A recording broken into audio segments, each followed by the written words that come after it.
અમદાવાદના સરસપુરમાં દીકરી માટે બિસ્કિટ લેવા ગયેલ પિતાનું અપહરણ કરી 6 શખ્સોએ હત્યા કરતા ચકચાર।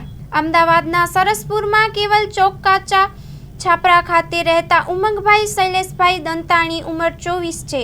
છૂટક કેટરસમાં કામ કરતા હતા। તારીખ 3 જુલાઈના રોજ રાત્રે લગભગ 1 વાગ્યાની આસપાસ પોતાની દીકરી ઉર્વશી રડવા લાગી, જેથી ઉમંગભાઈ ચા અને બિસ્કિટ લેવા શારદાબેન હોસ્પિટલ સામે આવેલી ચાની લારીએ ગયા હતા। આ દરમિયાન રાધે પાન પાર્લરની સામે રોડ પર આવેલા ઈંડાના લારીવાળા સુરવંશીના જણાવ્યા મુજબ ઉમંગભાઈ ત્યાં પહેલેથી બેઠેલા 5 થી 6 અજાણ્યા ઈસમો સાથે વાતચીત કરતા નજરે પડ્યા હતા। વાતચીત વચ્ચે કોઈ બાબતે ઝઘડો થયો। આરોપીઓએ ઉમંગને ગેરી માર મારી બાદમાં તેણે રિક્ષામાં નાખી મીઠા પાણીના દરવાજા તરફ લઈ ગયા હતા। પત્ની તથા પરિવારજનોએ આખી રાત મીઠા પાણીના વિસ્તારમાં શોધખોળ કરી હતી, પરંતુ કોઈ પત્તો લાગ્યો ન હતો। આખરે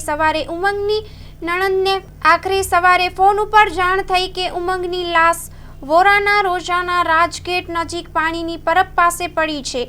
પ્રાથમિક તપાસમાં ઉમંગના માથા તથા જમણી આંખ પર ઘાતક ઈજાઓ હોવાનું બહાર આવ્યું છે। હુમલો હથિયાર વડે કર્યો હોવાનું પોલીસને અનુમાન છે। મૃતદેહને પોસ્ટમોર્ટમ માટે સિવિલ હોસ્પિટલ ખસેડવામાં આવ્યો છે। પીડિત સુનિતાબેન દ્વારા 6 અજાણ્યા ઈસમો સામે અપહરણ અને હત્યાની ફરિયાદ નોંધાઈ છે। પોલીસે ઘટના સ્થળ અને આસપાસના સીસીટીવી ફૂટેજ મેળવવાની કાર્યવાહી શરૂ કરી છે અને આરોપીઓ શોધવા ચક્રો ગતિમાન કર્યા છે। હાલ સમગ્ર વિસ્તારમાં આ બનાવને લઈને ચકચાર પ્રસરી છે। Story report by Vikramsinh Zala, Ahmedabad.